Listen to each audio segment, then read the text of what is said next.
আগামী সেপ্টেম্বর মাস থেকে শুরু হবে 2025 এশিয়া কাপ টি-20 ফরম্যাটে, যার জন্য বাংলাদেশি স্কোয়াডে একজন ব্যাকআপ ওপেনার খুঁজছে বিসিবি।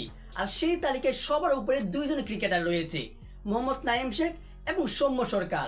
তবে দর্শক, এই দুই ক্রিকেটারের মধ্যে কোন ক্রিকেটার এই 2025 এশিয়া কাপে ব্যাকআপ ওপেনার জায়গাটা ডিজার্ভ করে, মোহাম্মদ নাঈম শেখ নাকি সৌম্য সরকার? আর এই দুই ক্রিকেটারের পরিসংখ্যাটা তুলনামূলক কার ভালো রয়েছে? দর্শক, আজকের ভিডিওতে আমরা এটাই জেনে নিব যে মোহাম্মদ নাঈম শেখ নাকি সৌম্য সরকার কার পরিসংখ্যা সবচেয়ে ভালো রয়েছে এই মুহূর্তে।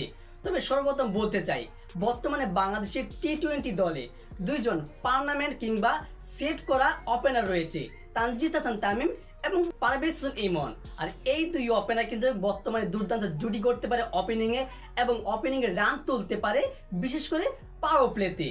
আর 2025 এশিয়া কাপে কিন্তু এই দুই মেইন ওপেনারই হচ্ছে তানজিদ হাসান তামিম এবং পারভেজ হোসেন ইমন। তবু তারপরও প্রয়োজন রয়েছে একজন ব্যাকআপ ওপেনার, কেননা এই দুই মেইন ওপেনারের মধ্যে কারো যদি কিনা ইনজুরিতে পড়ে যায় বা কোনো অসুবিধায় পড়ে, তাহলে কিন্তু একজন ব্যাকআপ ওপেনার সেই জায়গাটা সামনে দিবে। আর এই তারিখে বিসিবি যাদেরকে খুঁজছে, সেখানে মোহাম্মদ নাঈম শেখ এবং সৌম্য সরকারের নাম সবার উপর রয়েছে। আমি যদি এখন সৌম্য সরকারের পরিসংখ্যাটা বলি, তাহলে সৌম্য সরকার 2015 সালে পাকিস্তানের বিপক্ষে টি-20তে অভিষেক হয়েছিল। আর সে এই পর্যন্ত বাংলাদেশের লাল সবুজ জার্সি গায়ে আন্তর্জাতিক টি-20 ম্যাচ খেলেছে 87টা, যেখানে 86 ইনিংসে ব্যাট করে 1462 রান করেছে এবং তার সর্বোচ্চ স্কোর হচ্ছে 68 রান। এবং সৌম্য সরকারের স্ট্রাইক রেট হচ্ছে 122.14। এটা হচ্ছে সৌম্য সরকারের পরিসংখ্যা। এবার হচ্ছে মোহাম্মদ নাঈম শেখের পরিসংখ্যা, যে কিনা 2019 সালে ইন্ডিয়ার বিপক্ষে অভিষেক হয়েছিল। আর সে এখন পর্যন্ত বাংলাদেশের লাল সবুজ জার্সি গায়ে আন্তর্জাতিক টি-20 ম্যাচ খেলেছে 38টা। আর সে 38 ইনিংসে ব্যাট করে প্রায় 860 রান সংগ্রহ করেছে, যেখানে তার সর্বোচ্চ স্কোর হচ্ছে 81 রান। এবং মোহাম্মদ নাঈম শেখের বর্তমান স্ট্রাইক রেট হচ্ছে 102.26। এই ছিল দর্শক সৌম্য সরকার এবং মোহাম্মদ নাঈম শেখের মধ্যে যে পার্থক্য রয়েছে পরিসংখ্যার, যেখানে কিন্তু সৌম্য সরকার রীতিমতো এগিয়ে রয়েছে এবং কি মোহাম্মদ নাঈম শেখও রীতিমতো এগিয়ে রয়েছে।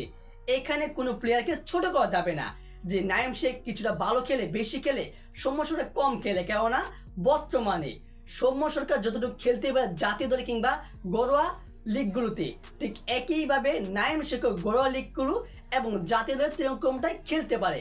তবে আমার মনে হয় 2025 এশিয়া কাপে ব্যাকআপ ওপেনার হিসেবে বেশি একটু চান্স থাকছে সৌম্য সরকারের।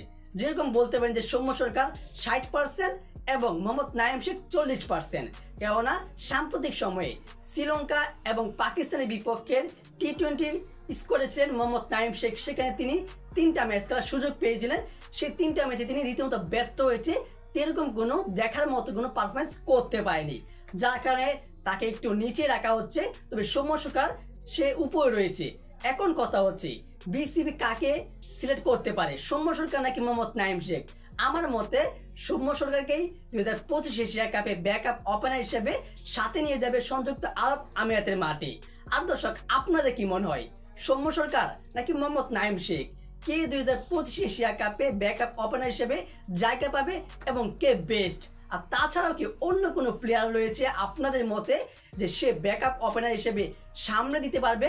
অবশ্যই জানিয়ে ভিডিওর কমেন্ট বক্সে। আর লাইক দিয়ে চ্যানেলটি সাবস্ক্রাইব করে আমাদের পাশেই থাকবেন। ধন্যবাদ।